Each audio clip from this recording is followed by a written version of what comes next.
met before. We have indeed. When it was very busy on Parker's piece and people were kind of having their voices heard saying that they didn't want this congestion charge. The stage that we're at now is that the report's actually come out, as well, the results of the report. What's your and your group's initial reaction to it?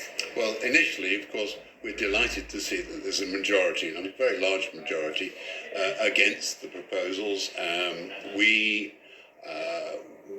actually estimate the figures to be a great underestimate of what is the true feeling against the proposal for a congestion charge.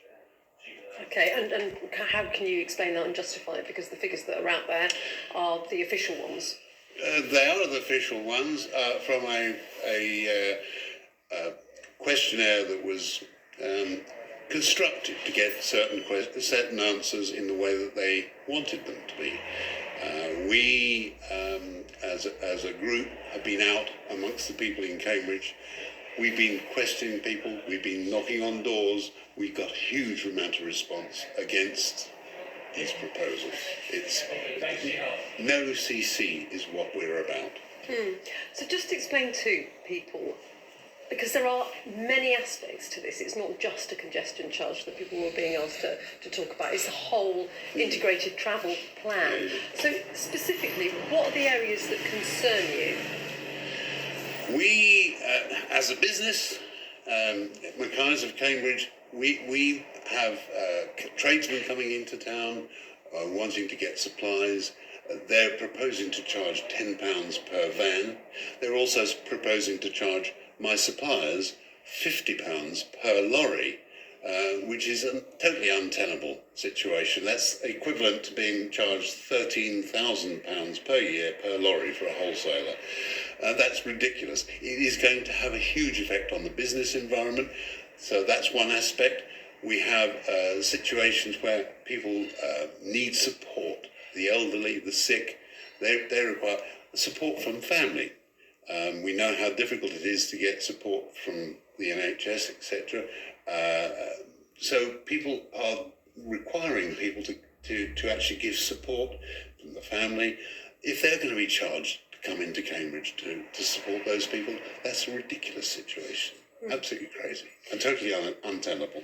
So the Greater Cambridge Partnership, from what they've put out as a result of this, seem to be in listening mode, though. They seem to be saying, OK, we've got 58% of people who really don't want this congestion charge.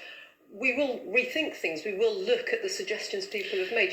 That must make you hopeful that there is going to be some movement here. Well, actually, it doesn't make me hopeful, to be honest. I spoke to all of the members of the GCP Executive Board, or nearly all of them. One of them actually said, look, we were told to come up with something radical. We know full well that what they were putting forward was the most radical version of what they expected. And they knew full well people would fight against it. So what they're going to do now is come up with a watered-down version. Our stance is no to congestion charge, full stop. Okay. So where do things go from here then? Because this is not a referendum, it's not legally binding. All they are obliged to do is sort of register, OK, this is what people have said and we'll think about it. But really, you don't have that much control over the situation, do you, as protesters and campaigners, to change the outcome? Well, we do. There's the King's Hedges by-election is coming up in the start of July, July the 4th. The people of King's Hedges have an opportunity to make another statement to the local councillors, because one of the leaders of the Labour Party locally resigned, saying that her fellow councillors were not listening.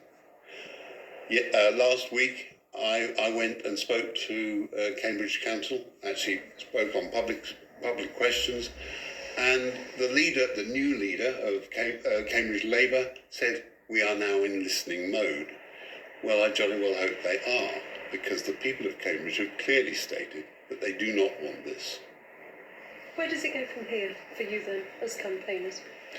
Well, we are continuing to analyse the figures and look at the data. We have looked at what the processes that they have actually entered into and the way that these things have been done. We haven't been naysayers. We are not naysayers. We have actually made to the GCP Executive Board positive suggestions, and in fact that has been recognised recently. I received, would you believe, the day before the results came out, I received a reply from Peter Blake, the Transport Director of the GCP, replying to all of the suggestions that we had made. There's a whole list of them, ranging from various proposals how things could be adapted, potentially, also alternative methods of funding. There are alternative ways of looking at this. For instance, back in 2005, Edinburgh had they had a congestion charging proposal put forward that was rejected by a public vote.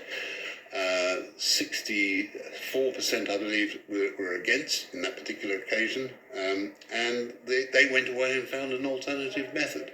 In that occasion, they got the funding from the Scottish Government. There are alternatives. We want improvements, yes, but equally as well, Cambridge City is a medieval town. You simply cannot fit a quart into a pint pot, which is what they're trying to do. Everywhere else that runs a congestion charge has boulevard-wide streets, such as in London, or your previous analogy with Gothenburg over in Sweden.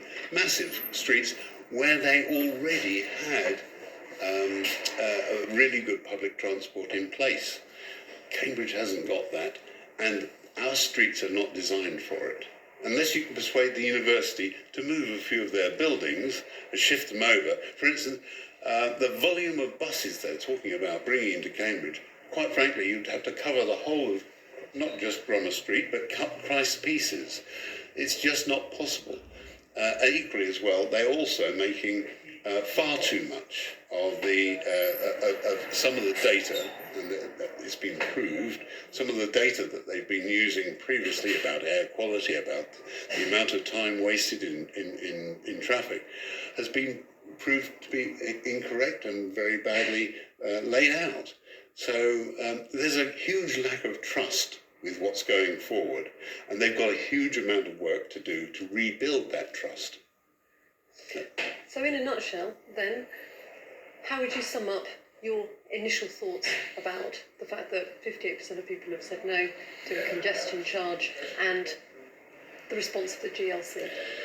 The GCP, sorry. That's right. That's okay. Our thoughts are great. Cambridge has spoken.